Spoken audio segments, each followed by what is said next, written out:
Vamos lá, galera. Sexto e último bloco para a gente, enfim, encerrar essa aula inaugural da Semana Fênix. Eu quero todo mundo aí com energia de Fênix, cara, com tanque de guerra no peito, Superman no coração e vamos para dentro para pegar essa aprovação. Você é capaz e você vai chegar lá. Último bloco para a gente fechar com chave de ouro essa aula inaugural. Vamos lá, galera. Empréstimos compulsórios. Gente, escuta essa frase. Somente a União, por lei complementar, em 3 hipóteses, pode obrigar o povo a emprestar dinheiro compulsoriamente, instituindo o empréstimo compulsório, o qual, se instituído, cobrado e arrecadado, ensejará dever de devolução das quantias pagas a posteriori, em montante corrigido, atualizado na forma da lei. Repetindo, preste atenção, escuta e só olha para mim. Somente a União, por lei complementar, em apenas 3 hipóteses, pode instituir empréstimos compulsórios, obrigando o povo a compulsoriamente emprestar dinheiro, obrigando-se a posteriori a restituir valor equivalente à quantia paga, corrigido, atualizado, caindo na prova de quem é a competência para instituir empréstimo compulsório, exclusiva da União, cara. É diferente das taxas de contribuições de melhoria que você via no bloco anterior, que são de competência comum e os 4 entes podem instituir. Empréstimos compulsórios, somente a União pode instituir, ok? Se cai na prova que o Estado Alfa, o município Beta, o Distrito Federal instituíram empréstimo compulsório, inconstitucional. Inconstitucional, não importa a historinha, não importa o motivo, a finalidade, inconstitucional. A competência é exclusiva da União, ok? Segundo ponto que já caiu em prova, como é que a União pode criar empréstimo compulsório? Só por lei complementar. Galera, essa questão caiu na prova passada, eu bati ela na revisão de véspera, 7 horas da noite do sábado 29 de junho, eu estava explicando isso na imersão final do Portal F3 e caiu domingo, 13 horas da tarde. Galera que começou por tributário já estava metendo essa questão acertada no bolso, porque caiu lá, cara, eu falei, galera, empréstimo compulsório é só por lei complementar, é só por lei complementar, é só por lei complementar, e aquilo que é reservado à lei complementar nunca, jamais, em hipótese alguma pode ser trabalhado por lei ordinária, por lei delegada, por medida provisória, não pode. Então se cai na prova, para que haja compatibilidade desse tributo com a Constituição, ele tem que ser instituído por lei complementar federal e mais nada. Tamo junto? Não vai errar essa porra. Bom, quais são as únicas 3 hipóteses que a Constituição autoriza a União a, aprovando a lei complementar, a obrigar o povo a emprestar dinheiro a ela compulsoriamente, sob pena de não emprestando, execução fiscal e penhora de bens, dilapidando o patrimônio. Quais são as 3 únicas hipóteses? Guerras externas, calamidades públicas ou para o custeio de investimentos públicos urgentes que atendam a um relevante interesse nacional. Guerras externas, calamidades públicas ou para o custeio de investimentos públicos urgentes que atendam a um relevante interesse nacional. É só você abrir agora e abre, meu irmão, abre o artigo 148 da Constituição, minha irmã, abre aí o 148 e leia. Compete à União, mediante lei complementar, instituir empréstimos compulsórios nas seguintes hipóteses. O inciso 1 vai cuidar das hipóteses de guerras externas ou de calamidades públicas. O inciso 2 para o custeio de investimentos públicos urgentes e que atendam a um relevante interesse nacional da nação inteira. Então preste atenção. Pode a União criar empréstimo compulsório para custear um investimento público que não seja urgente? Pode a União criar empréstimo compulsório para custear um investimento público urgente que atenda a um relevante interesse local de uma cidade, de um estado, de uma região? O investimento público, além de ser urgente, tem que atender a um relevante interesse para o país inteiro. Aí a União pode, através de uma lei complementar, obrigar o povo brasileiro a emprestar dinheiro para, com esse dinheiro, custear o investimento público urgente de relevante interesse nacional. Ok? Quais são as 3 únicas hipóteses que permitem criação de empréstimo compulsório? Para o custeio de guerras externas, despesas com a guerra externa, para despesas de calamidade pública e para o custeio de investimentos públicos urgentes que atendam a um relevante interesse nacional. Galerinha, criado o empréstimo compulsório para guerra ou calamidade, a incidência é imediata. Não precisa respeitar o mínimo de 90 dias, nem o exercício financeiro seguinte. Afasta-se integralmente o princípio da anterioridade, quando se fala de empréstimos compulsórios criados para custear despesas com a recuperação de uma área destruída por uma calamidade pública ou com a guerra externa, na qual o Brasil, infelizmente, eventualmente venha a se imiscuir. Então, as despesas para a guerra e as despesas para a recuperação de áreas destruídas por uma calamidade, elas podem ser custeadas com empréstimo compulsório. Instituído o empréstimo compulsório, a incidência é imediata nesses dois casos. Agora, se cair na prova empréstimo compulsório para o custeio de investimentos, aplica-se integralmente o princípio da anterioridade. Não há qualquer exceção na Constituição. Não se afasta a regrinha do mínimo nonagesimal e não se afasta a regrinha do exercício financeiro seguinte. Então, empréstimos compulsórios criados para custear investimentos públicos urgentes que atendam a um relevante interesse nacional só podem ser aplicados no ano seguinte, desde que vencido o prazo mínimo de 90 dias. Já os empréstimos compulsórios criados para o custeio de despesas com guerras externas ou calamidades públicas, a incidência é imediata, tudo bem? Lembre-se que é a própria lei complementar instituidora do empréstimo compulsório que vai determinar o prazo em que ele vai incidir e após incidir e se esgotar o prazo da cobrança, vai determinar a partir de que momento se iniciará a restituição e definirá a forma e o prazo dessa restituição. O STF tem uma jurisprudência clássica no sentido de que os empréstimos compulsórios têm que ter o valor que foi pago através deles devolvido a posteriori na mesma moeda em que o pagamento foi feito. Se você pagar empréstimo compulsório em dinheiro, a União é obrigada a devolver em dinheiro e não em títulos da dívida pública ou em qualquer outra espécie de bem de valor econômico, ok? Então, empréstimos compulsórios só podem ser criados pela União, só por lei complementar, nunca por medida provisória, nunca por lei ordinária, nunca por lei delegada, só podem ser criados em situações de guerras externas, de calamidade pública ou para o custeio de investimentos públicos urgentes de relevante interesse nacional. Criados sendo, incidirão de imediato, se forem para guerra ou calamidade, para investimentos ano que vem, e noventena, e instituídos sendo por lei complementar, que é o caminho correto, a lei definirá o período de incidência, o início da devolução, o período da devolução e a forma de devolução. Lembrando que a devolução tem que ser na mesma moeda em que foi feito o pagamento. Show de bola? Show de bola. Vamos falar de contribuições especiais, meu povo, um tema que a banca adora também, tem caído com frequência nos últimos anos. A banca tem tido um flerte aí, tem vivido aí um romance com as contribuições especiais. Contribuições especiais são tributos idealizados pelo Constituinte para a captação de recursos financeiros que ficam afetados, ficam destinados, ficam vinculados a um de 4 fins especiais. Como são 4 fins especiais, as contribuições especiais, elas, porque levam dinheiro para um de 4 fins específicos, especiais, importantes, definidos expressamente na Constituição, as contribuições especiais são de 4 espécies. E eu vou dar 4 nomes. Então, eu tenho 4 categorias ou 4 subespécies da espécie tributária contribuição especial. Cada uma vai destinar dinheiro para um dos 4 fins que o Constituinte determina. Ninguém escolhe para onde vai o dinheiro de uma contribuição especial. O fim especial para o qual o dinheiro vai é designado na Constituição. E a Constituição prevê 4 fins. O primeiro desses fins é o custeio das despesas do Estado Social. Para custear as despesas do Estado Social, foram projetadas as contribuições sociais. Então, a primeira de 4 espécies de contribuições especiais é a contribuição social, que é a contribuição que é cobrada para levantar dinheiro para que o Estado banque as suas despesas quando ele age como Estado social. Estado social é o Estado administrador agindo para efetivar direitos sociais. Aqueles direitos sociais do artigo 6º, educação, saúde, assistência, previdência, moradia, o Estado lazer, né, segurança, o Estado gerando a efetivação de direitos sociais. Ele age cumprindo os programas e as políticas públicas previstas lá no título 8 da Constituição, da ordem social.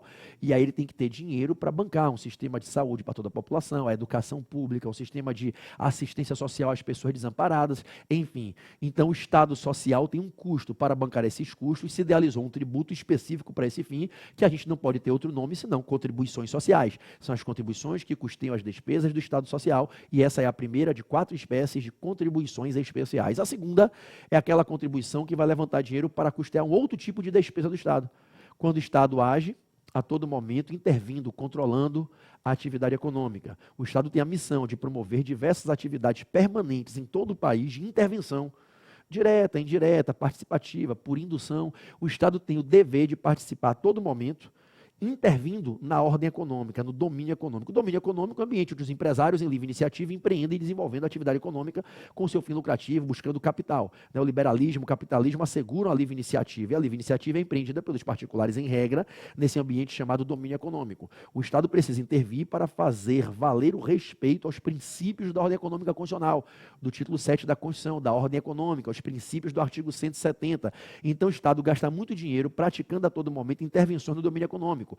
Para custear as despesas com as intervenções do domínio econômico, nós temos uma contribuição para custear as intervenções do domínio econômico. Por isso ela se chama de contribuição de intervenção do domínio econômico. A sigla não poderia ser outra. CIDE. CID. Ai, PB, eu nunca tinha aprendido na faculdade o que era CID. Caralho, aprendeu agora em minutos. CID. CIDE. CID. A CID é a contribuição que vai levantar dinheiro para custear intervenções do domínio econômico. Tamo junto, firmeza, pessoal. Vamos embora. Além das contribuições sociais e das CIDs, existem as contribuições profissionais, que os conselhos de classe, os conselhos profissionais, os conselhos das categorias econômicas, das profissões liberais, cobram dos seus próprios profissionais.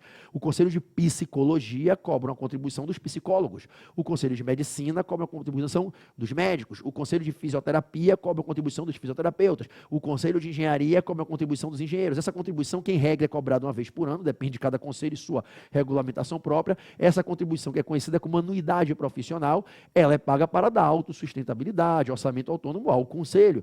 É um tributo. As contribuições para o custeio das entidades profissionais são tributos. Ora, se evidentemente um profissional, um psicólogo não paga a sua contribuição, a sua anuidade para o conselho de psicologia, é um inadimplemento tributário. Como é que o conselho de psicologia vai cobrar isso? Como se cobra qualquer dívida tributária. Execução fiscal, que é a ação própria para a cobrança dos créditos tributários. Então, a gente vai dizer que além das contribuições sociais e das contribuições de intervenção no domínio econômico, nós temos as contribuições profissionais, que são a terceira das 4 espécies de contribuições especiais. Contribuição especial a seu turno é a quinta, na ordem que eu estou explicando, das 5 espécies tributárias. Impostos, taxas, contribuições de melhoria, empréstimos compulsórios e contribuições especiais. Contribuições especiais são tributos para o custeio de fins especiais. Contribuições especiais podem ser as contribuições sociais, as contribuições de intervenção no domínio econômico, as contribuições profissionais e, por fim, as contribuições cobradas pelos municípios e Distrito Federal para o custeio da rede de iluminação pública da cidade. A CIP, CIP, Contribuição de Iluminação Pública, ou, como alguns chamam, COSIP, COSIP, Contribuição para o Serviço de Iluminação Pública. Então, nós temos 4 espécies de contribuições especiais. Contribuições sociais, contribuições de intervenção do domínio econômico, contribuições profissionais e contribuições de iluminação pública. Todas elas são tributos e, se não houver o pagamento, a cobrança em juízo é através do rito próprio da Lei de Execuções Fiscais, através da ação de execução fiscal, como se cobram as dívidas tributárias não pagas, o ente federativo, no exercício da sua legitimidade, a autarquia parafiscal, no exercício da sua legitimidade ativa para cobrar o tributo, vai promover a ação de execução fiscal para demandar em juízo, em processo autônomo de execução, pelo pagamento do débito. Essa questão caiu, inclusive, recentemente, você vê uma questão fácil, questão boba. Para quem estuda e assiste a aula, não tem como errar na prova. Você pega a questão da prova, acho que foi no 28º exame que caiu essa questão, né?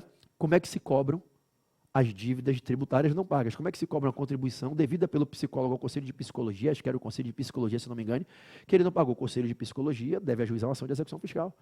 Ele é titular da capacidade tributária ativa, ele é sujeito ativo da relação tributária, ele vai executar cobrando através da ação de execução fiscal. Estamos juntos? Estamos juntos. Bom, alguns comentários rápidos sobre essas contribuições. Sobre a contribuição da iluminação pública, como eu falei há pouco, lembre que a competência não é dos estados nem é da União. A competência é dada pela Constituição, lá no artigo 149, dígito A, ao Distrito Federal e aos municípios. É uma coisa tão óbvia, gente. Parem para pensar. Quem é que tem que ter a competência para instituir e cobrar a contribuição de iluminação pública? Quem tem a obrigação de prestar o serviço de iluminação pública. O ente federativo que tem a incumbência de gerar a rede de iluminação na cidade é quem tem que ter o direito de cobrar a contribuição para custear isso. E essa missão, administrativamente, é de competência dos municípios e Distrito Federal. Então, não tenha dúvida alguma que a competência é exclusiva dos municípios e Distrito Federal, dada diretamente pela Constituição. Não tem delegação da União, não tem nada disso. A Constituição, dentro de uma coerência lógica, vai dizer, se eu, constituinte, determino que os serviços públicos de interesse local, como é o caso da iluminação pública, têm que ser prestados por municípios e Distrito Federal, artigo 30 da Constituição, Se eu determino que a política urbana deve ser conduzida pelos municípios e pelo Distrito Federal, artigo 182 da Constituição, e iluminar a cidade faz parte da urbanização, da política urbana, é uma das essências da urbanização, a rede de iluminação das cidades, né? Porra, quem é que pode receber de mim, constituinte, a competência para instituir uma contribuição para custear esse serviço, que é caríssimo e é importantíssimo? Os municípios e o Distrito Federal. Então, CIP é tributo de competência dos municípios e do Distrito Federal. Qual é o tributo previsto na Constituição com a finalidade específica de levar dinheiro para custear a iluminação de uma cidade? CIP, contribuição especial, contribuição de iluminação pública. Ela incide sobre que fato gerador? Qual é o fato que gera a obrigação de pagar esse tributo? Qual é a conduta que, se eu praticar, eu me obrigo a pagar esse tributo para gerar um dinheiro para iluminar a minha cidade? Consumo de energia elétrica nos imóveis. Então, a CIP incide sobre o consumo de energia elétrica nos imóveis, ok? Estamos juntos. A base de cálculo é o valor do consumo, é o valor da sua tarifa de energia elétrica. As alíquotas podem ser progressivas, já pacificou o Supremo, conforme o volume do seu consumo. Quanto maior o seu consumo, maior é a sua conta de luz, a sua tarifa na relação de consumo, no consumo de energia elétrica, maior pode ser a alíquota da contribuição incidente. Aí você pode pagar 2%, 3%, 5%, 7%, conforme o que foi estipulado na lei instituidora da CIP. A CIP pode ter alíquotas progressivas conforme o aumento da base de cálculo, o aumento do valor do consumo da sua conta de energia elétrica, ok? Bom, normalmente, na prática, os municípios fazem convênios com concessionárias, né? O município faz um convênio com a concessionária, delegando à concessionária a capacidade tributária de fiscalização e cobrança, e aí a concessionária, quando manda o carnê da tarifa de energia elétrica, a relação de consumo, tem nada a ver com tributário, ele manda junto a cobrança da CIP, e aí o município faz uma parceria com a concessionária para aproveitar a estrutura que ela já tem de cobrança, em que ela cobra sobre cada imóvel, do proprietário do imóvel, a tarifa todo mês de energia elétrica, já manda ali junto a cobrança da contribuição tributária de competência municipal, cobrada pela concessionária em razão de um convênio administrativo, onde houve delegação da capacidade tributária de fiscalização e cobrança, o município se vale dessa ajuda da parceira concessionária que cobra a CIP e repassa para ele. Certamente vai ser remunerada, não vai fazer isso de graça, retém a sua comissão ali e libera o excedente, né, o residual, o saldo, para o município, que é o titular da competência tributária, ok? Show de bola. Bom, sobre as contribuições profissionais, deixa eu lembrar a vocês que a competência para instituí-las é da União. O Conselho Profissional não cria a contribuição porque ele não legisla, ele não tem poder legislativo e tributo só se cria por lei. É a União, através de lei federal, que cria as contribuições a serem cobradas pelos conselhos profissionais, que são autarquias sui generis, que recebem dessa lei federal o direito de cobrar as anuidades dos seus profissionais. Há uma única exceção perigosíssima para a sua prova, que é a seguinte: o STJ, em jurisprudência estabilizada no STJ, jurisprudência que um dia pode ser revista no Supremo, mas até esse momento não foi, o STJ tem o entendimento que a única exceção é a OAB. A contribuição que os advogados pagam à OAB é a única contribuição profissional que não tem natureza tributária. O STJ, numa interpretação que eu não concordo em hipótese alguma com ela, fez a interpretação da Constituição entendendo que a OAB tem uma natureza diferenciada, ela é tratada de forma diferenciada pela Constituição, ela é sui generis, ela, a OAB, fica à parte, afastada, separada de todos os outros conselhos profissionais e não se aplica para a contribuição da OAB o regime tributário.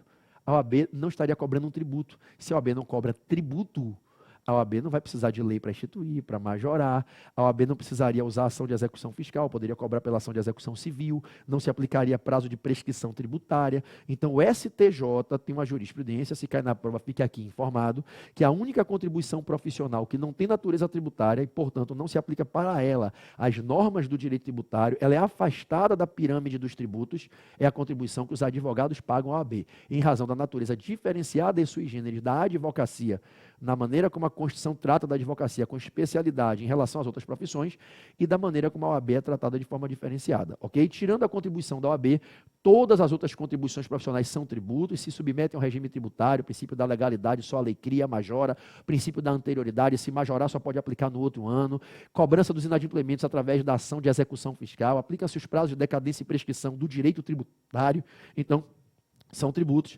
salvo a contribuição da OAB. Quanto às CIDs, contribuições de intervenção no domínio econômico, que são previstas lá no artigo 149 da Constituição, a competência para instituir as CIDs é da União. Poxa, é da União A missão de fazer a intervenção do domínio econômico no país inteiro. Então, quem tem que cobrar uma contribuição para arrecadar o dinheiro que custeia as despesas com a intervenção é quem faz a intervenção do domínio econômico. Essa missão é do governo federal. Então, é a União que tem competência exclusiva para criar CIDs. Nenhum Estado, nenhum município, o Distrito Federal, eles não podem criar uma contribuição sob fundamentos que querem dinheiro para custear intervenções no domínio econômico. A competência para instituir esse tributo é exclusiva da União. Estamos juntos? Estamos juntos. Preste atenção no que eu vou falar aqui agora. Existe uma CID que está especificada na Constituição, ela é perigosa para a prova. Ela é a CID conhecida como CID dos combustíveis. A CID dos combustíveis está lá no artigo 177, parágrafo 4º da Constituição. O artigo 177 da Petrobras, do petróleo, lá na ordem econômica, lá na atividade econômica. A CID dos combustíveis, ela não está no 149. O 149 autoriza a União a instituir contribuições profissionais, contribuições sociais e contribuições para o custeio de intervenções no domínio econômico. A CID que incide na venda de combustíveis, a CID que tributa a comercialização de combustíveis produzidos aqui ou importados do exterior, essa CID, conhecida como CID dos combustíveis, porque o fato que gera a obrigação de pagá-la é a comercialização de combustíveis, ela é disciplinada no artigo 177, parágrafo 4º da Constituição. E preste atenção. Essa CID, que incide na comercialização de combustíveis, não obstante seja um tributo da União, a União não fica com 100% da receita, a União só fica com 71% da receita arrecadada. Pelo amor de Deus, não erre isso na prova. Essa CID, que incide na comercialização de combustíveis, a União, quando arrecada ela, e é um volume bilionário de arrecadação, imagine cobrar um tributo na venda de cada litro de gasolina, em cada bombinha, de cada posto de gasolina, em cada esquina, de cada bairro, de cada cidade do Brasil inteiro. 29%, anote essa porra aí que cai na prova, 29% da receita arrecadada com a CID dos combustíveis é destinada aos estados e ao Distrito Federal. E agora o plus, que pouca gente sabe. Cada estado, quando recebe a sua fatia, o seu quinhão, o seu estado aí recebe um pedaço dessa arrecadação. Aqui o Rio de Janeiro recebe um pedaço desses 29%. A União recebeu 100x, pegou 29 e distribuiu para os estados e Distrito Federal. Cada estado, quando recebe o seu quinhão, ele é obrigado a entregar 1/4 do que recebeu, 25% do que recebeu para os seus municípios. Puta que pariu, pouca gente sabe disso. O dinheiro bilionário gerado todo ano com a CID dos combustíveis, ele vai parar no orçamento de todos os entes do Brasil. A União fica com 71%, manda 29% para os estados e Distrito Federal. Cada estado, ao receber a sua parcela, é obrigado a entregar 1/4 do que recebeu para os seus municípios, de modo a que todos os entes federativos são beneficiados com a arrecadação da CID, que tributa os combustíveis. Por isso você vê que o nego fica meio manso quando pensa em discutir a redução desse tributo, porque ele beneficia todo mundo, ok? Bom, algumas regras importantes sobre essa CID dos combustíveis. O Constituinte, no artigo 177, parágrafo 4º, nos incisos, pode ver, ele resolveu dizer o que seria, nesse caso específico desse tributo, a intervenção do domínio econômico feita pela União, a justificar o uso do dinheiro nessa intervenção do domínio econômico. O que seria? Para qual fim específico vai o dinheiro da CID dos combustíveis? Todo mundo junto comigo agora. A Constituição diz que o dinheiro da CID dos combustíveis vai para o custeio de programas de infraestrutura para transportes, então transporte rodoviário, metroviário, aquaviário, ferroviário no Brasil inteiro, transportes de combustíveis, especialmente os gasodutos, oleodutos, aquedutos, que são caríssimos.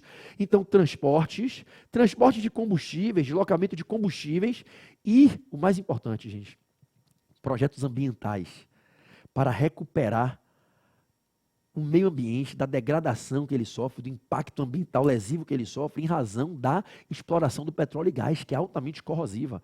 A exploração de petróleo e gás para fazer os combustíveis, ela gera um grande impacto ambiental nocivo para o meio ambiente. E aí o dinheiro arrecadado com essa CID deve custear os programas com os quais a União intervém, protegendo o meio ambiente, recuperando, desenvolvendo atividades de recuperação do impacto ambiental que degrada o meio ambiente com a exploração do petróleo e gás. Então eu exploro o petróleo e gás, faço combustível e vendo, tributo essa venda e parte do dinheiro se destina a programas de recuperação do impacto ambiental nocivo advindo da exploração nociva feita com petróleo e gás, ok? Então para qual fim vai o dinheiro da CID dos combustíveis? A União recebeu, fica com 71%, manda 29% para baixo. Os seus 71% tem que ir para transporte de combustíveis e meio ambiente. Agora, atenção. Quando a União reparte 29% entre os estados e o DF, cada estado recebe sua parte, o DF recebe a dele. Cada estado tira um quarto do que recebeu e manda para os seus municípios, correto? E fica com seu saldo remanescente. O estado pega o quinhão que ele recebeu na distribuição dos 29%, tira um quarto do que recebeu e manda para os municípios e sobra um montante bom para ele, estado, seu estado, Rio de Janeiro, aqui todo mundo fica com a gordura do dinheiro da CID dos combustíveis. Tirou a parcelinha dos municípios, fica com a parte dele. Atenção para não errar. A parcela que fica para o Estado-membro tem que ser integralmente revertida para a política de transportes. Se a rede de transporte no seu estado é ruim, vá cobrar do governador. O que é que você está fazendo com o dinheiro da CID dos combustíveis, que a União cobra, pega 29%, divide pelos estados e pelo DF, você ganha um quinhão, aí você tira uma parte e manda para os municípios, sobra um montante de dinheiro. Por que o transporte aqui é uma merda? Se a Constituição manda aplicar o dinheiro da CID dos combustíveis que fica para o estado, todo em transporte, entenderam? Se cai na prova, esse dinheiro é vinculado ao custeio de infraestrutura estadual dos transportes dentro do estado. Essa previsão você vai combinar o 177, parágrafo 4º, com o 159, inciso 3. 159, inciso 3 da Constituição. E depois lá nos parágrafos, se eu não me engano, é o parágrafo 3º ou 4º, não lembro de cabeça agora, lá do 159. 159, inciso 3, e tem um parágrafo que é o 3º ou 4º, que vai explicar essa destinação para os estados, e os estados tendo que manter a parte que recebem em política de transporte, ok? Ainda sobre essa CID, a CID dos combustíveis, não se esqueçam na prova, lembrem na prova que ela tem uma exceção às regras do princípio da legalidade e da anterioridade tributária. Há uma exceção às regras do princípio da legalidade e da anterioridade tributária, ok? Todo mundo junto comigo aqui agora. É facultado ao Poder Executivo, é dado ao Poder Executivo o direito, se ele quiser, de reduzir a alíquota da CID dos combustíveis até 0%. Então tem lá uma alíquota prevista na lei. A lei botou a alíquota de 5% para o combustível A, 3% para o combustível B, 2% para o combustível C. A alíquota pode ser diferenciada conforme o tipo de combustível, correto? Alguns combustíveis botam a alíquota maior, outros a alíquota menor. Beleza, política de tributação aqui. A alíquota pode ser reduzida até zero e voltar, ser restabelecida para onde estava na lei, sem uma nova lei. A Constituição flexibiliza para dar rapidez ao Poder Executivo a prerrogativa de desonerar e depois voltar para o lugar. Então, no momento de crise, disparou o preço do barril de petróleo, o combustível vai chegar a R$7 o litro, tira a CID. A CID dos combustíveis vem para zero. Depois, estabilizado o mercado, restabelece para onde estava, conforme a lei tinha determinado. Então, é facultado ao Poder Executivo, rápido, com um decreto do presidente, com um ato normativo de um ministro da Fazenda, é facultado ao Poder Executivo reduzir e restabelecer as alíquotas da CID dos combustíveis, vindo do limite que estava na lei até zero e voltando, se quiser, até onde estava. Não precisa de lei. Então, eu quebro aquela regra do princípio da legalidade, que só a lei reduz, só a lei aumenta tributo. Não é só a lei cria e majora, só a lei reduz e extingue tributo. Aqui eu posso reduzir e restabelecer a alíquota da CID dos combustíveis por ato do Poder Executivo. Qual é a pegadinha de sempre na prova? Pelo amor de Deus, não erre. Se a alíquota está em 5% conforme fixação legal, o que é que o Poder Executivo pode fazer? Vir até 0 e voltar até 5. O Poder Executivo não pode majorar para 6, para 7, para além do que está na lei. Não é facultado ao Poder Executivo majorar as alíquotas da CID dos combustíveis. É facultado reduzir e restabelecer. Majorar, não. Havendo a redução, a alíquota cai. Depois, havendo o restabelecimento, ela está aumentando, ainda que não está se majorando. Se eu estava em 5, cai para 0, 2, 3 meses depois, passou a crise, restabeleço para 5, de 0 para 5, eu estou aumentando a alíquota. Ainda que eu estou apenas voltando para onde estava na lei, ok? Havendo aumento, teria que se aplicar o princípio da anterioridade, que o princípio da anterioridade se aplica quando há criação ou aumento de tributo. Beleza? Se eu estou aumentando a carga tributária para além de onde ela estava até o momento, ainda que voltando para um patamar que era anterior ao da redução, no restabelecimento eu tenho que aplicar o princípio da anterioridade, porque é um aumento. E o princípio da anterioridade só se aplica em duas situações, quando se cria tributo ou quando se aumenta tributo. Você não aplica o princípio da anterioridade em outras hipóteses. Né? Por exemplo, você antecipou, mudou as datas de pagamento dos tributos. Essas novas datas podem se aplicar no próprio ano? Ou eu só posso aplicar no ano seguinte? Podem se aplicar no próprio ano. Não tem que esperar o ano seguinte. Súmula vinculante 50, se eu não me engano, o Supremo é a 48, não me lembro. Né? A velha súmula 669 do STF. Súmula 669 que virou súmula vinculante, é a 48 e a 50. Porque não é uma criação nem um aumento de tributo, é só uma mudança de data.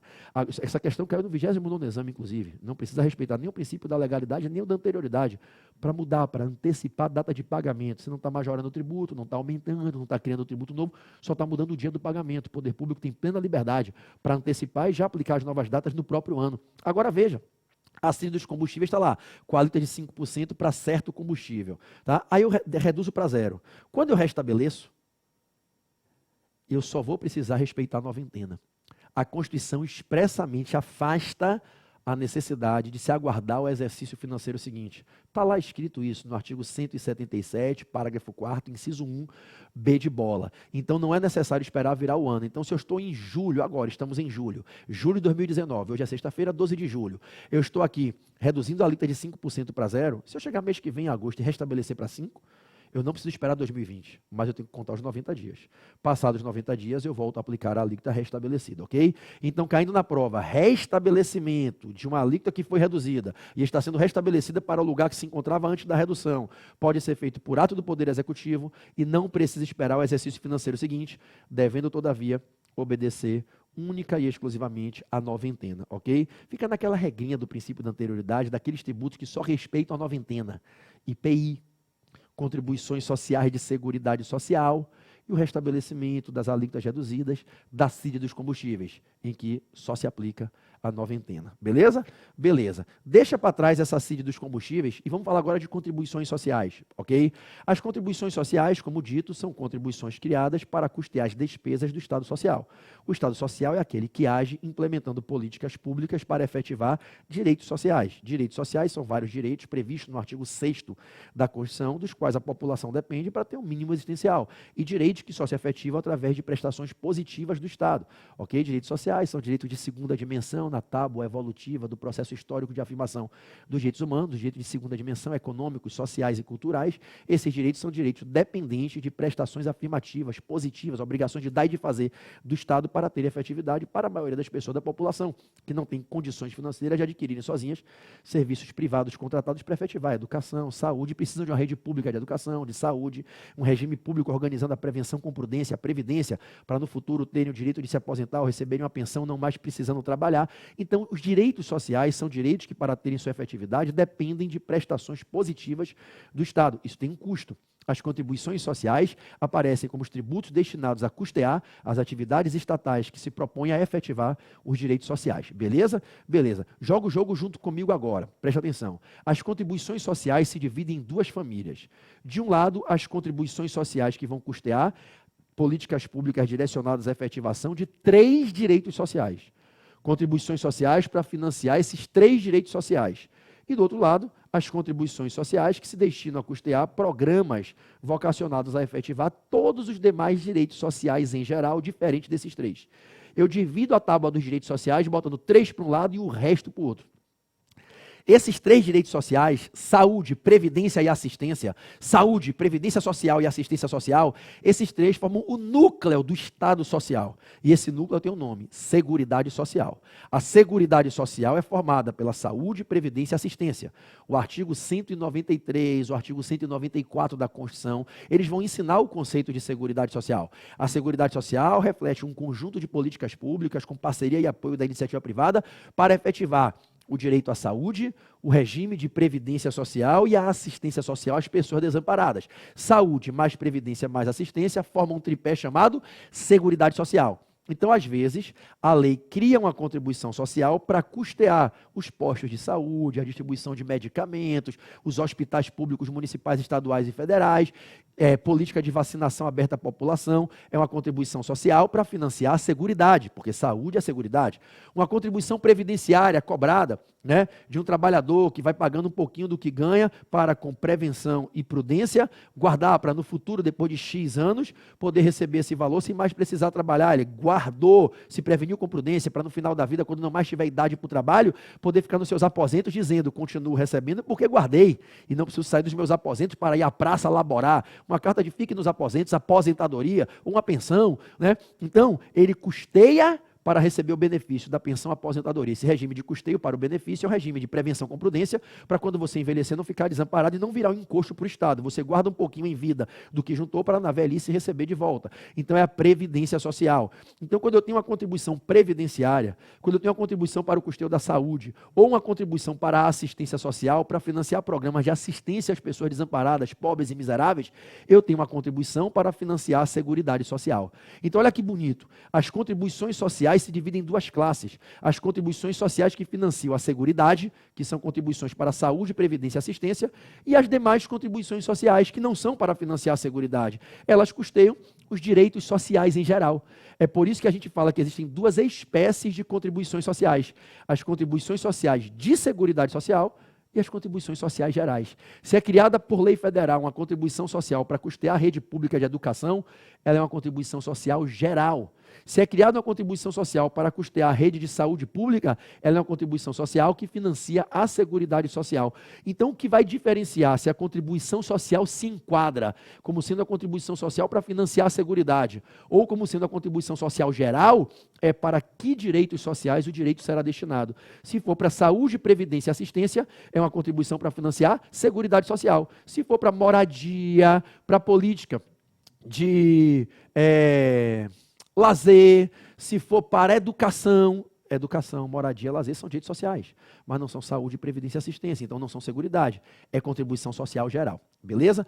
Qual é o apelido que eu posso dar? Vamos lá, olha que coisa difícil, olha como tributário é difícil pra caralho, gente. Qual é o apelido que eu posso dar a uma contribuição para financiar a seguridade? COD de contribuição, FIM para financiar, S de seguridade, COFINS, porra, olha que coisa difícil pra cacete. Aí pra você, passei a vida inteira ouvindo esse negócio de COFINS e não sabia o que era. Caralho, meu irmão, tá na tua Constituição, que professor tão ruim foi esse que você teve, que não fez você aprender o que era COFINS. COFINS é um conceito básico, rasteiro.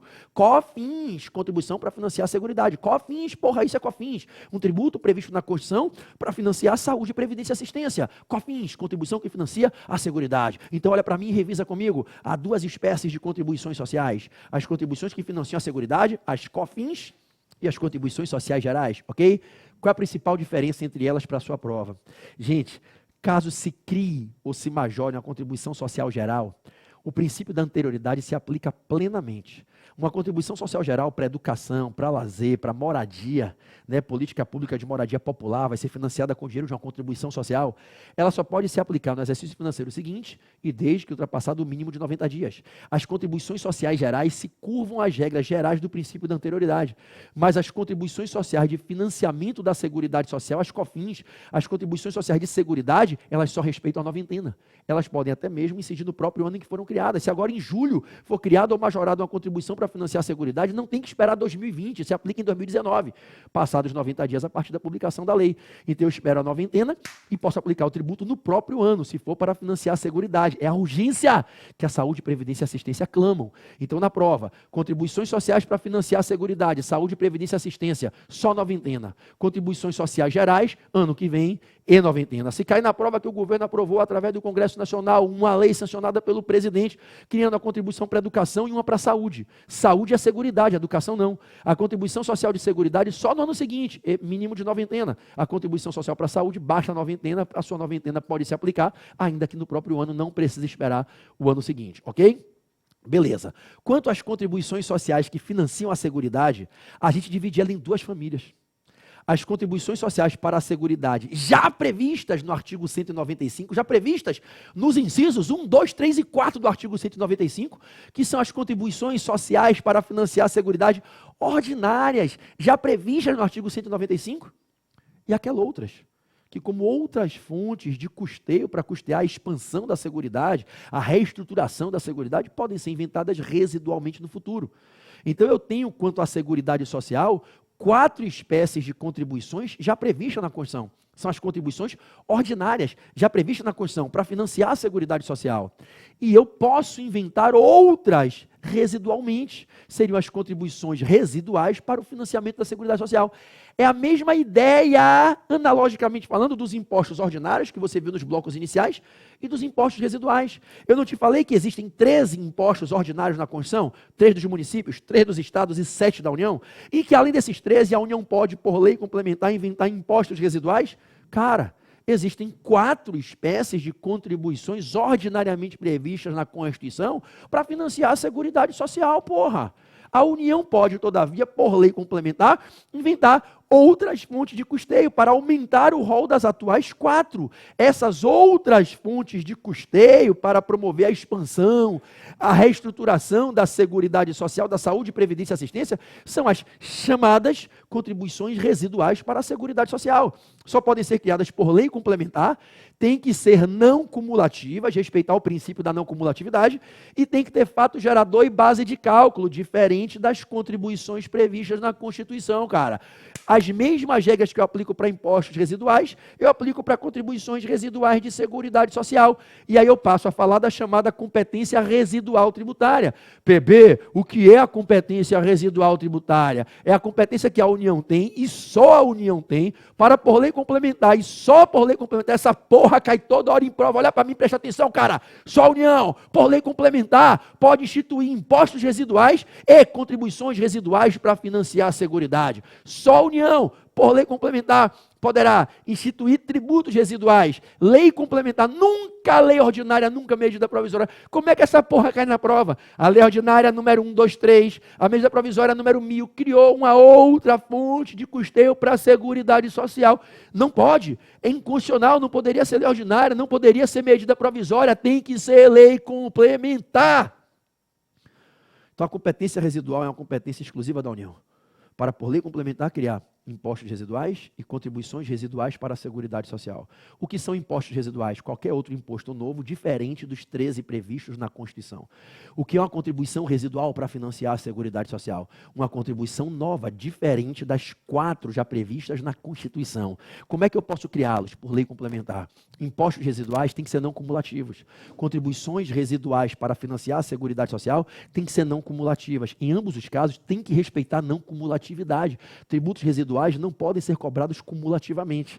E mais, cada um para com a sua espécie tem que ter fato gerador e base de cálculo diferente. Impostos residuais têm que ter fato gerador e base de cálculo diferente dos impostos ordinários. Contribuições residuais para financiar a Seguridade Social têm que ter fato gerador e base de cálculo diferente das contribuições já previstas na Constituição. Tudo bem, meus amados? O artigo 195, parágrafo 4º, prevê essa possibilidade de a União, através de lei, criar outras fontes de custeio para a Seguridade Social, além das fontes, além das contribuições já previstas no artigo 195, incisos 1, 2, 3 e 4.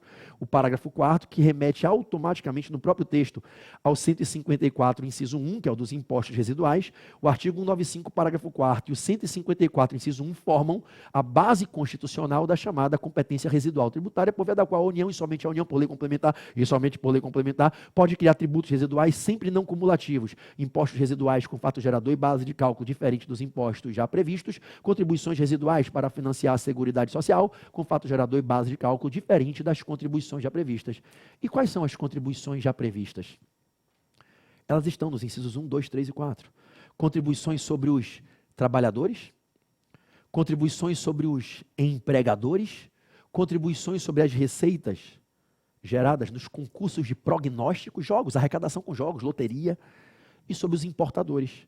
Então, o artigo 195, incisos 1, 2, 3 e 4, ele vai prever para vocês aí, ó, as contribuições já previstas na Constituição para o custeio da Seguridade. Contribuições sobre empregadores, contribuições sobre trabalhadores, contribuições sobre as casas de jogos, as receitas auferidas nos concursos de prognósticos, e contribuições sobre os importadores. É a COFINS empregador, COFINS trabalhador, COFINS jogo e COFINS importação. Essas são as fontes previstas na Constituição, que atualmente são cobradas para custear a Seguridade. A Seguridade é custeada com o dinheiro que vem dos impostos e com as contribuições sociais que financiam a Seguridade. A Seguridade Social, a saúde no Brasil, a Previdência no Brasil e a assistência social no Brasil, elas são custeadas, saúde, previdência e assistência, a Seguridade é custeada com o dinheiro que os entes federativos destinam para ela no orçamento, distribuindo a arrecadação dos impostos e especialmente mediante o pagamento dessas contribuições, que são as contribuições sobre empregadores, trabalhadores, concursos de prognósticos e importadores. O sujeito passivo que banca a Seguridade Social nesse país é o trabalhador, é o empregador, é a casa de jogo e é o importador, COFINS jogo, COFINS importação, COFINS empregador, COFINS trabalhador. Quanto aos empregadores, olha que negócio interessante. Eu, Portal F3 aqui, é uma sociedade empresária empregadora, eu gero empregos aqui. O empregador pode receber 3 cobranças de contribuições sociais para financiar a Seguridade, autorizadas na Constituição, pode ver, artigo 95. As linhas A, B e C lá, pode ver. O empregador pode se submeter, primeiro, a uma contribuição sobre a receita bruta dele ou o faturamento. Aí a lei designa que tipo de empregador é tributado na receita bruta, que tipo de empregador é tributado no faturamento. Receita bruta é mais do que faturamento. Receita bruta é todo o dinheiro que entra em seu caixa. Faturamento é o dinheiro que entra em seu caixa em razão do exercício do objeto social principal. Se você pagar o Portal F3 para ter um curso aqui, É uma receita, entra no meu caixa, o seu pagamento, e é faturamento, porque veio da minha atividade principal, fornecer educação aqui online. Mas se eu recebo uma doação de alguém, é receita, entrou no meu caixa, mas não foi explorando a atividade principal. É receita, mas não é faturamento. Muitas empresas no Brasil têm uma receita X e um faturamento X mais 1, X mais 5, 2X, que conseguem oferir receita por outras origens que não explorando a atividade principal, aplicação financeira, juros de capital, etc. Então, alguns empregadores pagam na receita, outros no faturamento. A contribuição sobre a receita ou o faturamento dos empregadores para custear a seguridade é previsto na Constituição. Só que o empregador também se submete a uma contribuição sobre a folha de salário. O Portal F3 todo mês paga salário aos seus empregados. Existe uma folha salarial aqui dentro. A minha folha de salário tem um custo, ela representa boa parte da minha despesa mensal. Eu pago uma contribuição sobre o valor da folha de salário. E ainda existe a contribuição social para financiar a seguridade sobre o lucro líquido. Então, o empregador ele se submete a possíveis 3 tributações para financiar a seguridade. Ele paga na receita bruta o faturamento, depois ele paga em cima da folha do salário e depois ele ainda paga sobre o lucro líquido. A ideia é você paga um pouco sobre a sua seu faturamento ou sua receita. Se sua folha de salário for maior ou for menor, eu presumo que você tem uma estrutura maior ou menor na sua empresa, você ainda paga mais uma contribuição em cima sobre a folha de salário. E ainda paga uma se tiver lucro líquido. Então, se cair na prova, contribuição sobre faturamento ou receita de empregador, contribuição sobre folha de salário do empregador, contribuição sobre o lucro líquido auferido, são contribuições sociais para financiar a Seguridade Social. São contribuições sociais, já previstas ordinariamente na Constituição, ok? Então, vamos lá? Quais são as espécies tributárias que existem? Impostos, taxas, contribuições de melhoria, empréstimos compulsórios e contribuições especiais. Quais são as contribuições especiais que existem? Contribuições sociais, contribuições de intervenção do domínio econômico, contribuições profissionais e contribuições de iluminação pública. No que tange às contribuições sociais, quais são as contribuições sociais que existem? Contribuições sociais para financiar a Seguridade Social e contribuições sociais gerais. Quanto às contribuições sociais para financiar a Seguridade Social, quais são as que existem? As ordinárias, já previstas na Constituição, e as residuais, que podem ser inventadas por lei complementar federal. Quanto às contribuições sociais para financiar a Seguridade Social, ordinárias, já previstas na Constituição, quais são elas? Sobre empregadores, receita ou faturamento, lucro líquido, folha de salário, sobre trabalhadores, sobre as receitas geradas com concursos de prognósticos e sobre os importadores. Ok? Ok. Eu vou abrir agora para vocês a pirâmide que eu falei para vocês no início da aula, que eu trabalho bastante ela no meu módulo de tributário. Eu espero muito que todos vocês que estão me assistindo treinem comigo no Coaching Exame de Ordem. Se você quer passar na primeira fase do AB, cara, confia. Confia, faz um esforço, pega um dinheiro emprestado, corre atrás, faz uma rifa, vai vender sanduíche, vai vender brigadeiro na faculdade, corre atrás, quem quer se vira, cara. Vende uma bicicleta, se vira.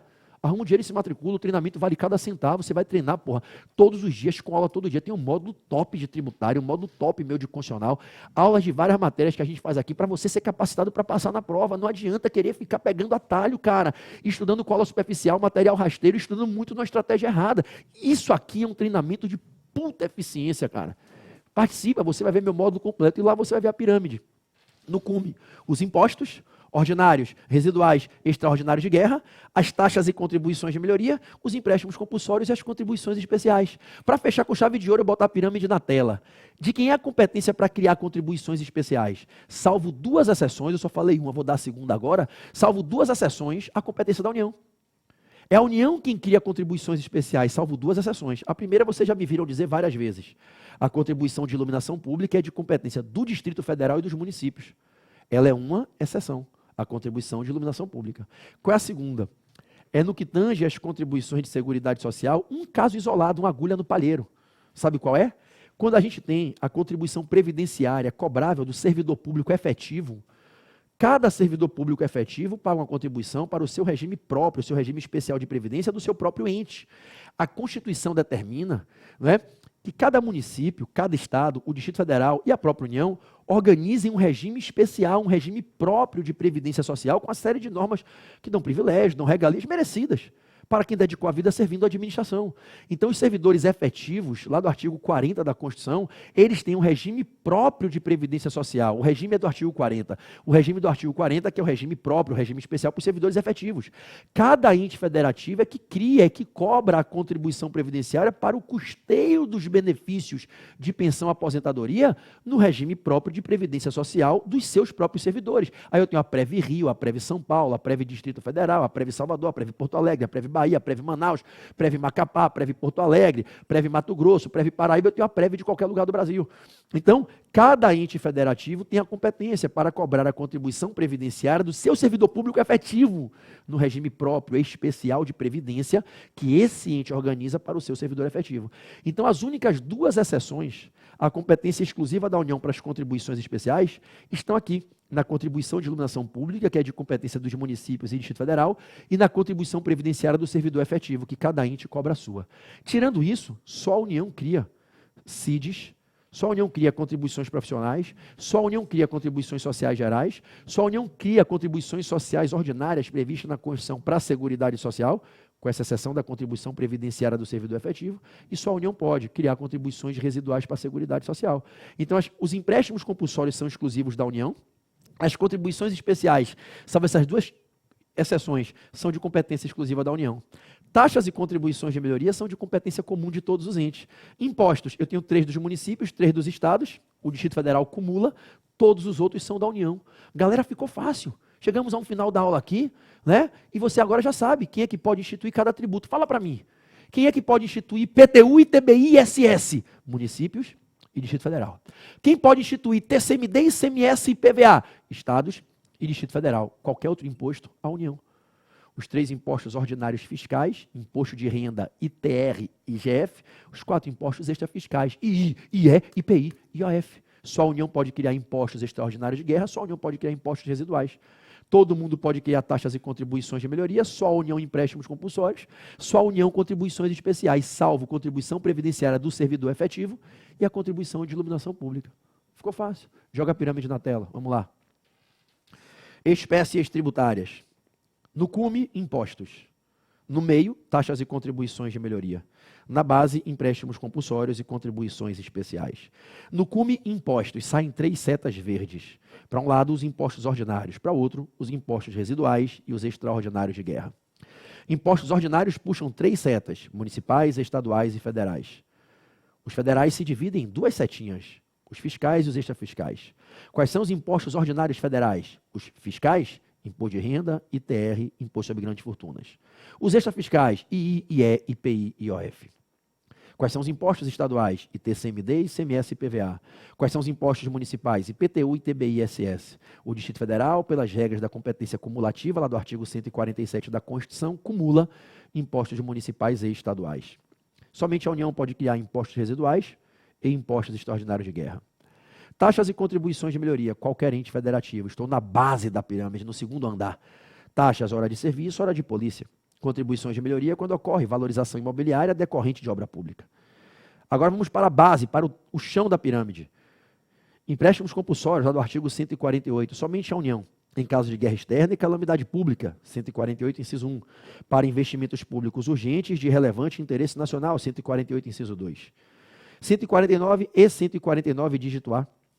A União pode instituir contribuições sociais, contribuições profissionais e contribuições de intervenção do domínio econômico.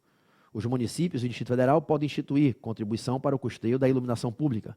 As contribuições sociais, 2 setinhas, se dividem em contribuições sociais gerais e contribuições sociais de seguridade social. Essa pirâmide, ela define bem, joga a imagem para mim, as 5 espécies de tributos. Eu vou passar agora só o mapinha, só das contribuições, joga na tela, só das contribuições especiais, a tabelinha, tá? 149, contribuições sociais. 149, contribuições de intervenção do domínio econômico. 149, contribuições profissionais. 149, A, contribuição de iluminação pública. As contribuições sociais são para o custeio das despesas do Estado Social. As CIDs, elas vão custear as despesas que a União suporta quando promove intervenções no domínio econômico. As contribuições profissionais para a manutenção dos conselhos profissionais e a contribuição da iluminação pública para o custeio da rede pública das vias e logradouros, rede de iluminação pública das vias e logradouros. Joga a imagem para mim. Agora eu vou puxar aqui um gráfico somente das contribuições sociais. Joga na tela. Só as contribuições sociais. Contribuições sociais, né? De Seguridade Social, lá em cima, para Saúde, Previdência e Assistência, eu chamo de COFINS, Contribuição para Financiar a Seguridade, né? Contribuição Social de Financiamento da Seguridade. Posso usar a sigla COFINS ou a sigla CSSS, Contribuição Social, Seguridade Social. E embaixo as demais contribuições, são as contribuições sociais gerais para educação, habitação, lazer, transporte, ok? As contribuições sociais de Seguridade Social, 2 chaves, as ordinárias e as residuais. Olha as ordinárias, estão no artigo 195, incisos 1, 2, 3 e 4 da Constituição. Me bota pequenininho ali para a gente fazer uma foto disso aqui. Tá? Então eu tenho as contribuições sociais de Seguridade Social ordinárias que estão previstas na Constituição, no artigo 9, aumente um pouquinho, artigo 95, incisos 1, 2, 3 e 4, né? Sobre empregadores, sobre empregados ou trabalhadores, concursos de prognósticos e importadores. E as contribuições sociais de Seguridade Social residuais são as outras fontes de custeio que a União pode, mediante lei complementar, vir a instituir. Artigo 195, parágrafo 4º da nossa Constituição. Estão vendo aqui, galera? Tira essa foto aí. Show de bola? Bom, então, joga a imagem toda para mim agora. Eu acho que deu para a gente pegar aqui nessa revisão, né, boas horas aqui de dedicação. Quais são, né, meu povo? As nossas espécies tributárias. Deixa eu ver se eu separei aqui. Tá bom, show de bola. Eu espero que vocês tenham gostado. Essa revisão Fênix me permitiu fazer uma abordagem de competência tributária, espécies tributárias, ora passei por princípios, ora por imunidade. Eu faço uma outra revisão, que não é hoje, não é aqui na Semana Fênix. Em regra, eu faço ela lá no Checkmate OAB, que é quando a gente já está perto, a um mês da prova da OAB. Eu faço uma outra revisão, que é no Checkmate OAB, em que eu pego, não essa parte aqui, da Constituição, eu pego a parte do Código Tributário Nacional e da Lei de Execuções Fiscais. É uma puta revisão. É um puta revisaço, em que eu reviso a obrigação tributária, crédito tributário e execução fiscal. Lá a gente fala sobre sigilo fiscal, lá a gente fala sobre isenções, prescrição e decadência, responsabilidade tributária. Na prova passada caiu uma questão de prescrição e decadência. Eu tinha revisado nessa aula do Checkmate. Caiu uma questão sobre sigilo fiscal, também tinha sido objeto da minha revisão. Cai normalmente questões de isenção, de responsabilidade tributária, solidariedade tributária, tudo nessa revisão. Então, a gente divide aqui a matéria. Nessa revisão da Semana Fênix, eu bati com vocês um puta revisaço, cara. Veja que em algumas horas, gente. Em algumas horas a gente conseguiu, depois você me soma aqui, qual foi o tempo efetivo, tá? A gente conseguiu aqui bater o que às vezes você não viu em um semestre inteiro de faculdade. E o que é, pega as questões de provas passadas e começa a resolver no que tange aos assuntos que a gente bateu hoje. Taxa, contribuição de melhoria, CIP, contribuições especiais, empréstimo compulsório, impostos. Você vai ver que o que está na Constituição, a gente bateu aqui. Na próxima revisão, se você vier comigo, para a gente trabalhar obrigação, crédito e execução fiscal, poxa, a gente cria uma possibilidade muito grande que se converte em probabilidade de te gabaritar tributário. Então, posso pedir uma coisa de coração a vocês? Quem já é matriculado no Coaching Exame de Ordem, que eu reputo o melhor treinamento do Brasil, e olha que eu fui dono de vários cursos preparatórios que hoje, em tese, seriam concorrentes do portal, mas eu não chamo de concorrente porque a maioria dos donos são meus amigos pessoais, particulares, a gente conversa em grupo de WhatsApp, todo mundo junto. Então, eu não gosto de chamar de concorrente. Parceiros, cada um com a linha metodológica diferente. E eu conheço todos eles. Todos os que vocês conhecem, imagine eu, que estou há quase 20 anos no meio e fui fundador de vários cursos que vocês nem sabem. Que um dia eu fui sócio, eu fui coordenador, e são cursos enormes, que vocês vêm do Brasil inteiro, de norte a sul. Eu tenho 2 décadas nesse meio, galera, vivendo ativamente isso aqui. E eu posso dizer, o Coaching Exame de Ordem é hoje a melhor metodologia para levar uma pessoa para um estudo inteligente, eficiente, organizado, com disciplina, com metas diárias pré-estabelecidas, agendas semanais da primeira até a última pré-estabelecida, divulgada no primeiro dia de aula. Não tem trocar a aula, não tem chegar e não ter aula naquele dia, não tem você ter uma sequência totalmente ilógica, que às vezes você tem num cursinho presencial, num telepresencial, um dia você tem aula de civil, no outro dia é penal, no outro dia é administrativo, e você não tem as aulas conforme a orientação metodológica, e sim conforme a disponibilidade do professor. E se o professor faltar e não der mais aula, você fica sem. Aqui não, é montada uma metodologia, as aulas são gravadas, são postadas na ordem correta, tudo já pronto quando você adquire o curso, você recebe a agenda é cumprida, tudo organizado e dentro de uma gestão inteligente do seu tempo para converter a sua energia para um alvo, que é você acertar 40 pontos. E não você ficar que nem um doido estudando 17 matérias, achando que para passar no AB tem que ser bom em 17 matérias. Você pode zerar, deixar em branco 40 questões. Você pode sequer enfrentar uma questão de 10 das 17 matérias e passar. Isso é possível. Para passar não tem que saber 17 matérias, tem que fazer 40 pontos. 6, 7 pontos em civil, valem 7 pontos em constitucional. Civil são 7 semestres na faculdade, constitucional são 2. 8 pontos em ética são mais do que 6 pontos em penal. E penal são 4 semestres na faculdade, ética é 1 semestre. Então aqui você tem um módulo aprofundado de ética, com 10 aulas de ética, 12 aulas de ética. Você tem um módulo de 12 aulas de empresarial, 10 aulas de trabalho, 16 aulas de tributário, 12 aulas de administrativo, 20 aulas de constitucional. Aí tem os mini módulos, 3 aulas de ambiental, 3 de internacional, 3 de humanos, né? 3 de consumidor. Aí tem aquelas revisões finais nas últimas semanas, na penúltima semana, um revisaço de penal parte geral, um revisaço de penal especial, um revisaço de civil geral, um revisaço de civil especial, um revisaço dos 3 processos, um revisaço de processo civil, um de processo penal, um de processo de trabalho. Cara, nessas revisões saem 1, 2, às vezes 3 questões de cada uma dessas matérias. Aí você soma com a sua base, você direcionou seu tempo para estudar o programa completo de tributário, administrativo, empresarial, trabalho, constitucional, matérias de no máximo 2 semestres na faculdade, mais ética, e mais as pequenininhas, consumidor ambiental, internacional e humanos, você estuda para 48 pontos aqui. Caraca, se você for eficiente e conseguir se dar até uma margem de erro de quase 20%, você faz 40 pontos, cara. As outras matérias a gente faz revisões na reta final, super eficiente, como a revisão começa de hoje, cara. Isso é metodologia de estudo. É você parar de ser um porra louca, um pica-tonta, que sai estudando cada dia uma matéria diferente, que nem um doido, e chega no dia da prova exausto porque estudou muito, e sabe no máximo 20, 25% de cada matéria, aí chega lá e é atropelado pela prova. Se você chegar na matéria na faculdade que vale 10, você tem que tirar 5, fazer 50%. Prova do AB você tem que fazer 50%. E porra, o professor diz que vão ter 10 assuntos, você só estuda 3? Vão ter 10 questões, cada uma vale 1 ponto, a prova vale 10, você tem que tirar 5.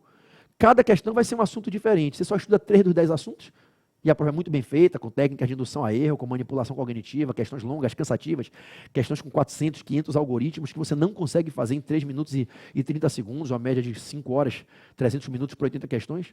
Como é que você vai tirar 5 valendo 10 se você só estudou 3 dos 10 assuntos e cada questão pega um assunto diferente? É extremamente óbvio que você não vai fazer 50%. Como é óbvio que você não vai fazer 50% na prova do AB se você souber 30% de cada matéria. Isso é lógica.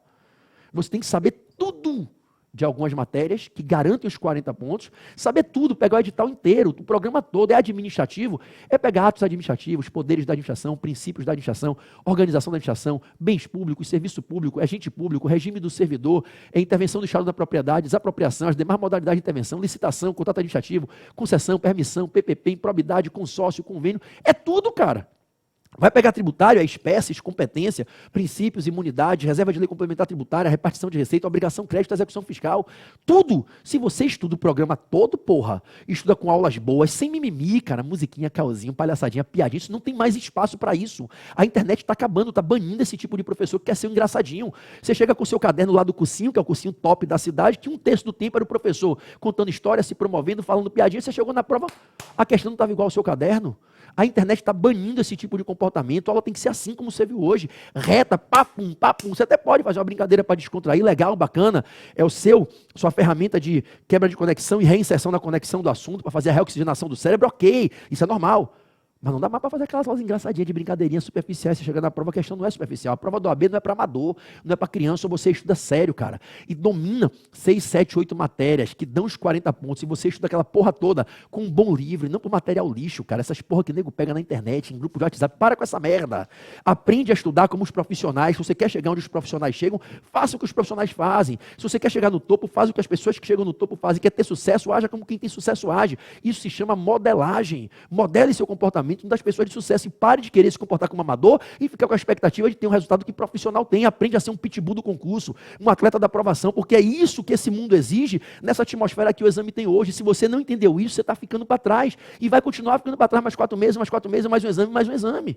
Aprende a estudar de verdade por um material certo, fazendo um curso certo. Você tem que entender que você vai ter que se submeter, porra, a um treinamento organizado, a renúncias, a sacrifícios por um período da tua vida, mas depois você fecha esse ciclo, passa nessa merda e segue seu caminho profissional. Então, aqui no Coaching Exame de Ordem, se você me der esse privilégio de treinar você, cara, você vai ter aulas maravilhosas com professores convidados por mim, professores de alto nível, para estar no CEO, tem que ter DNA de águia, não entra ninguém meia boca não, é um time que só tem camisa 10, não tem uma aula meia boca, não tem um professor mais ou menos, é só o professor camisa 10 do Brasil inteiro. E você vai ter metodologia. Tudo bem? É isso. Obrigado por terem vindo até essa hora da noite aqui, né? A gente vai já invadir a madrugada. Obrigado aí por terem chegado comigo. Amanhã de manhã, sábado, dia 13, nós estaremos juntos aqui com o Constitucional. Vai ser a minha revisão Fênix. Constitucional. Então você vai descansar, vai dormir, ou vai dar mais um tapa estudando mais alguma coisa aí, cumprindo meta. Né? Dia 20 de outubro a gente tem aí prova. Nós estamos há algumas semanas, essas semanas vão passar voando, voando. Elas vão passar, quando você piscar o olho, puf! Já é a prova do AB e a última prova de 2019, porra. Eu quero te perguntar uma coisa. Como é que você quer passar seu Natal esse ano? Na primeira fase de novo para a prova de 2020? Para ficar o primeiro semestre de 2020 fazendo primeira fase, depois segunda fase, esperando lista, resultado para fazer inscrição? Ou você quer dar um game over nessa porra agora? Primeira fase em outubro, segunda fase em dezembro, para chegar no Natal já advogado, fechando esse ciclo e apontar para 2020 com um novo projeto para a tua vida. O que é que você quer para você? Lembra daquilo que eu falei na aula inaugural do Coaching Exame de Ordem? Do exercício de futurologia positiva e fazer aquilo uma isca positiva de motivação? Imagine a sua árvore de Natal, cara. A noite de Natal, você com a tua família, você com as pessoas que você ama, comemorando o aniversário de Jesus Cristo, cara, e você olhar para aquela árvore de Natal e ver lá a sua carteira vermelha pendurada, junto daquelas bolas vermelhas, um retângulo vermelho, sua carteira da OAB, cara. E você olhar para ele e perceber que você é capaz de resultados extraordinários quando você se dispõe a sacrifícios extraordinários, quando você se dispõe a renunciar e a, enfim, jogar o jogo como um profissional, com foco e disciplina, persistência e superação, humildade e resiliência, fazendo o que tem que ser feito e parando de dar desculpa, parando de dizer que não pôde estudar por causa disso e deixando de fazer isso porque você não pode parar de estudar. Aí você vai ver na noite de Natal a sua carteira vermelha na árvore e aquilo vai ter um significado extraordinário para você e só você vai entender o que foi a maratona de tantas semanas aqui no Coaching Exame de Ordem, ou infelizmente se não for aqui, onde você estiver treinando, se dedicando. A maratona na segunda fase, que eu espero seja em tributário comigo. Se não for em tributário inconstitucional, mas eu espero que Deus lhe dê luz para ver que tributário é a melhor opção. É só uma prova.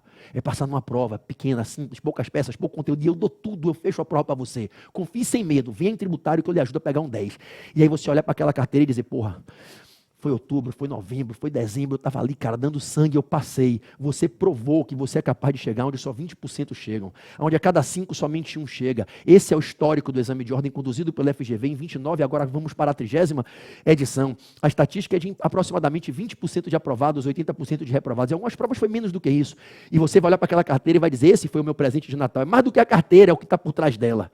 É a certeza de que eu sou capaz de chegar no topo da montanha, que a minoria chega, porque a maioria não tem força mental e atitude forte o suficiente para chegar até o topo. E no meio da escalada, quando a dificuldade aumenta, desiste, se acovarda, recua e abre mão dos sonhos. Eu cheguei no topo da montanha. Eu tenho o direito hoje de dizer, num país que ainda, infelizmente, tem muita gente analfabeta, muita gente que passa fome, eu sou profissional liberal da advocacia, eu faço parte de um seleto hall de 1 milhão de brasileiros no universo de mais de 200 milhões. Que tem o direito de advogar, e advogando, advocar é levar a voz para pedir proteção através de tutela jurisdicional para os direitos fundamentais dos outros. Há 2 tipos de pessoas no mundo, cara, os que vêm pedir luz e os que vêm iluminar, os que vêm pedir ajuda e os que vêm ajudar, os que vêm pedir direção e os que vêm direcionar. Deus lhe preparou, cara, para fazer a diferença. Deus lhe deu uma chance quando lhe colocou na faculdade de Direito, de através dos ensinamentos jurídicos, postular pela defesa dos direitos da população. Você é um escolhido, um predestinado, encare isso como um favor de Deus, um sacerdócio, uma bênção preparada para a tua história e joga a porra do jogo. Se Deus está lhe dando o desafio é porque Ele sabe que você pode, que quando Ele deu a cruz a Jesus, que era maior do que Ele sabia que a força que estava no coração de Jesus era maior do que a cruz. A cruz não é maior do que você e você é capaz de passar nessa prova, mas para tal tem que ter a maturidade de entender o que precisa ser feito e a coragem de se jogar de corpo e alma nesse jogo e fazer o que tem que ser feito. E eu estou aqui como treinador há 20 anos, master coach profissional, advogado, empreendedor, estudioso da psicologia, para chamar você, para a gente caminhar junto, num processo vitorioso de capacitação para te levar à aprovação, tudo bem? É isso. Dorme com essas palavras e pense na sua árvore de Natal, na sua noite de Natal de 2019, você com a sua carteira vermelha ali, percebendo que você é capaz de chegar onde só a minoria chega, quando você se dispõe a fazer o que só a minoria faz, e você é capaz de fazer, eu garanto que você é capaz de fazer.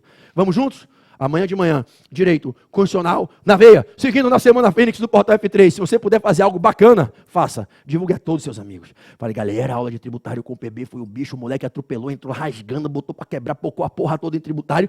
E você não tem ideia do que vai ser amanhã em constitucional. A aula de constitucional é animal também. Desse nível para cima. Quero você e todos os seus amigos e amigas que vão fazer a prova do AB, ok? Assistindo amanhã, de manhã, Portal F3, aqui, Semana Fênix, e vamos juntos, rumo à aprovação no 30º exame de ordem. Valeu? Beijo, galera!